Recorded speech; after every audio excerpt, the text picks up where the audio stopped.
In 1961, a widow in rural Kentucky fed 6 grandchildren every Sunday on $3.47. She never once opened a cookbook. Number 19 on this list was so filling that her grandchildren never asked for seconds because there were never any leftovers to give. Number 11 was declared by a Methodist church ladies group in Ohio to be the finest Sunday meal a woman could put on a table. And number 4, the one that every family from Georgia to Montana seemed to make without ever comparing recipes, cost less than a bag of flour and fed a table of 8. Here is what the food magazines never told you. Sunday dinner was not about recipes. It was about math. It was about a woman standing at a stove on Saturday night, counting what she had, counting who was coming, and making the numbers work by Sunday noon. These 25 Sunday dinners fed America through lean decades. They filled tables that seated 10 when the budget only allowed for 3. They came out of kitchens where nothing was wasted, nothing was bought twice, and every bone, every scrap, every heel of bread had a purpose. Corporate food companies spent 50 years convincing you that cooking real food was too complicated. Your grandmother did it every single week without a grocery delivery app or a YouTube tutorial. Hit that subscribe button. Let us count down the 25 old-fashioned Sunday dinners that cost almost nothing and fed everybody anyway. Number 25, navy bean soup with cornbread. A ham bone left from Thursday's supper became Sunday's pot of navy bean soup. The beans soaked overnight in cold water. The bone went in with an onion and 2 stalks of celery and simmered for 4 hours until the broth turned silky and the beans dissolved into something thicker than soup and more honest than anything served in a restaurant. Cornbread baked in a cast iron skillet alongside it. The whole meal cost less than 40 cents and fed 8 people without a single complaint. Number 24, smothered pork chops and rice. Thin pork chops, the cheapest cut at the butcher, were dredged in flour and browned in lard until a dark crust formed. Then onions went into the same pan, cooked down until soft, and enough water was added to scrape up every bit of flavor from the bottom. The chops went back in, covered, and cooked low for an hour until they were falling apart tender under a thick brown gravy. Served over white rice. Nothing was wasted. The gravy soaked into the rice and made it taste like something that should have cost far more than it did. Number 23, stuffed bell peppers. 6 bell peppers, a pound of ground beef stretched with cooked rice, and a can of tomatoes. Mothers hollowed the peppers, mixed the filling by hand, packed them tight, and baked them in a pan with a little water in the bottom to keep them from scorching. The peppers softened and sweetened in the oven. The filling held together in a way that felt substantial. It looked impressive on the table. It cost less than $1.50 for the whole pan. Number 22, chicken and dumplings. 1 old hen, the kind that had stopped laying eggs, went into a pot of cold water on Saturday night. By Sunday morning, the broth was deep gold and trembling with gelatin. The chicken was pulled from the bone in rough shreds. Then the dumplings, just flour, lard, salt, and buttermilk, were dropped by spoonfuls into the simmering broth and cooked with the lid on until they puffed into soft pillows that soaked up the flavor of that old bird. This was the Sunday dinner that made grown men quiet at the table. Number 21, baked beans and brown bread. New England families baked beans every Saturday night in a low oven and ate them Sunday after church. Navy beans, salt pork, molasses, dry mustard, and patience. 12 hours at low heat turned cheap beans into something complex and deeply savory. Brown bread steamed in a coffee can on the stovetop came out dense and slightly sweet. Together, they made a meal that required almost no money and almost no skill, only time. And Sunday always had time. Number 20, vegetable beef soup. A soup bone from the butcher, often given away for almost nothing, simmered for hours with whatever vegetables were in the root cellar. Carrots, potatoes, turnips, canned tomatoes, a handful of barley to thicken it. By the time the family came home from church, the whole house smelled like Sunday was supposed to smell. Every bowl was different depending on the season and what was left in the garden. That was not a flaw. That was the point. Number 19, pinto beans and fried potatoes. No meat required. A pot of pinto beans cooked with a piece of salt pork and an onion, served alongside a skillet of fried potatoes browned in bacon grease with salt and pepper. That was the complete Sunday dinner for millions of families in Appalachia and the rural South. Simple to the point of severity, filling to the point that nobody moved from the table for an hour afterward. Children who grew up on this meal have never stopped craving it. Number 18, pot roast with root vegetables. The cheapest cut of beef at the market was the chuck roast. Tough, fatty, and full of connective tissue that turned into silk after 3 hours in a covered pot with carrots, potatoes, and onions. Sunday morning before church, the roast went in. Sunday noon, it came out. The meat fell apart at the touch of a fork. The vegetables had absorbed the beef broth and become something almost unrecognizable in the best possible way. The whole house smelled like something worth coming home to. Number 17, fried chicken and cream gravy. One chicken cut into pieces, soaked in buttermilk overnight, dredged in seasoned flour, and fried in a cast iron skillet with enough lard to come halfway up the pieces. The crust shattered. The meat inside stayed moist from the buttermilk soak. The drippings left in the pan became cream gravy with a splash of milk and a handful of flour stirred in until smooth. Served over biscuits or alongside mashed potatoes. This was the Sunday dinner that said things were going well even when they were not. Number 16, ham and cabbage. A ham hock and a head of cabbage cost almost nothing combined.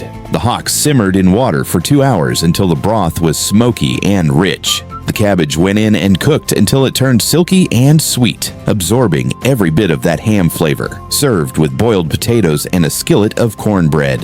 Families who ate this every Sunday never considered it a humble meal. It was Sunday dinner. That was enough. Number 15, macaroni and tomatoes. Cooked elbow macaroni stirred into a pan of stewed tomatoes with butter, salt, and a pinch of sugar to cut the acid. Some families added a fried onion. Some added a strip of bacon. Most added nothing because nothing was needed. The tomatoes coated the pasta in a way that felt complete. Children ate 2 bowls. Mothers ate standing at the stove because there was not always a chair left by the time they sat down. Number 14, salmon patties and mashed potatoes. A can of pink salmon stretched with crackers and egg, formed into patties and fried in a skillet until golden on both sides. Mashed potatoes made with butter and canned milk alongside. The salmon can cost 29 cents in 1959 and made 6 patties, served with a jar of home canned green beans. It was a Sunday dinner that felt like effort, even though it came together in under 30 minutes. Number 13, liver and onions with boiled potatoes. Beef liver was the cheapest meat at any butcher counter because most people refused to buy it.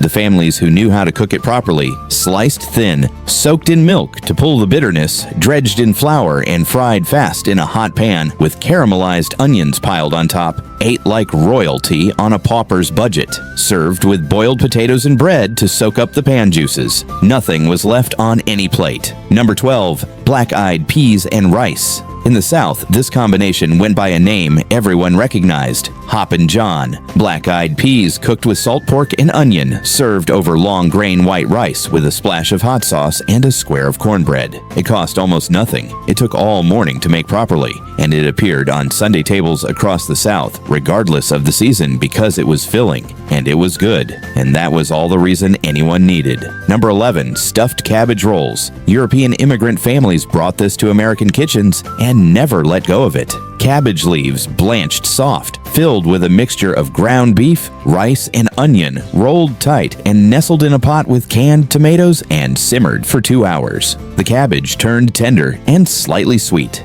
The filling cooked through and held its shape.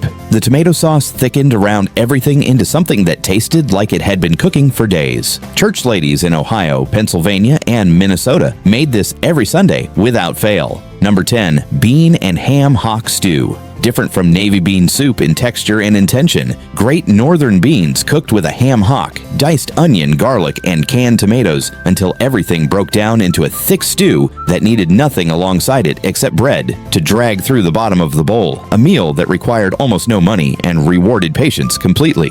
Number 9, meatloaf and brown gravy. 1 pound of ground beef stretched with oatmeal and egg and onion, shaped into a loaf and baked in a pan with a stripe of ketchup across the top. The oatmeal held it together and stretched the meat without anyone noticing. The brown gravy made from the pan drippings covered everything. Cold slices went into Monday's sandwiches. A meal that kept working long after Sunday was over. Number 8, potato soup and bread. Diced potatoes simmered in water with onion and celery, mashed slightly to thicken, finished with canned milk and a lump of butter, seasoned with salt and pepper, served with sliced white bread to dip. This was the Sunday dinner that appeared when money was at its lowest and the family was at its largest. Somehow, it was always enough. That is the part that is difficult to explain and impossible to forget. Number 7, chicken pot pie. Leftover chicken from the week, combined with cooked vegetables and a simple cream sauce, poured into a pie dish and covered with a biscuit crust, baked until golden. The crust shattered on the spoon. The filling steamed when you broke through. It used everything that was left and made it taste intentional. No one at the table knew it was a leftover meal. That was the skill. Number 6, pork and sauerkraut. Pennsylvania German families made this every Sunday from October through March. A pork shoulder or pork chops laid over a bed of sauerkraut in a roasting pan, seasoned with caraway and a spoonful of brown sugar, covered and cooked slow for 3 hours. The pork turned tender. The sauerkraut mellowed and sweetened around it. Served with mashed potatoes and dark bread, a meal built entirely from cheap ingredients that tasted like tradition. Number 5, baked chicken and dressing. A whole chicken roasted over a pan of cornbread, dressing made with crumbled cornbread, celery, onion, and enough broth to make it soft in the middle and golden on top.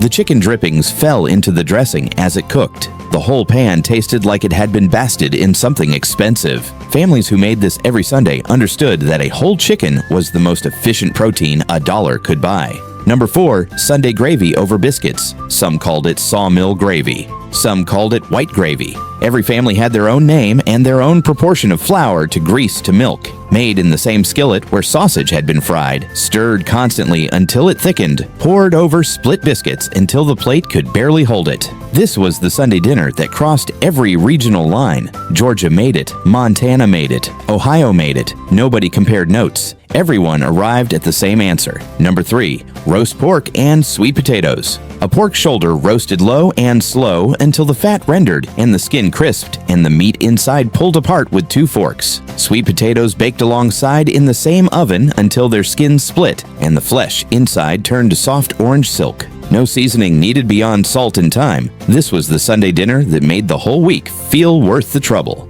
Number 2, ham and beans with skillet cornbread. The dinner that appeared more than any other on Sunday tables across rural America from 1920 through 1980.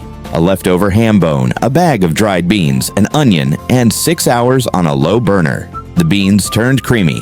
The broth turned smoky. The cornbread, baked in a cast iron skillet, came out crispy on the bottom and soft in the middle and was eaten directly from the pan because there were never enough plates for the cornbread to have its own. Number 1, pot of beans, cornbread, and fried chicken, when everything came together. When the budget allowed for a whole chicken and a pot of beans and a skillet of cornbread, that was the Sunday dinner that families measured all other meals against. It required no recipe. It required no technique beyond patience and attention. It fed everyone at the table and left enough for cold chicken on Monday morning. The families who made this every Sunday were not eating poor. They were eating well and they knew the difference. Drop in the comments which one your family made on Sundays.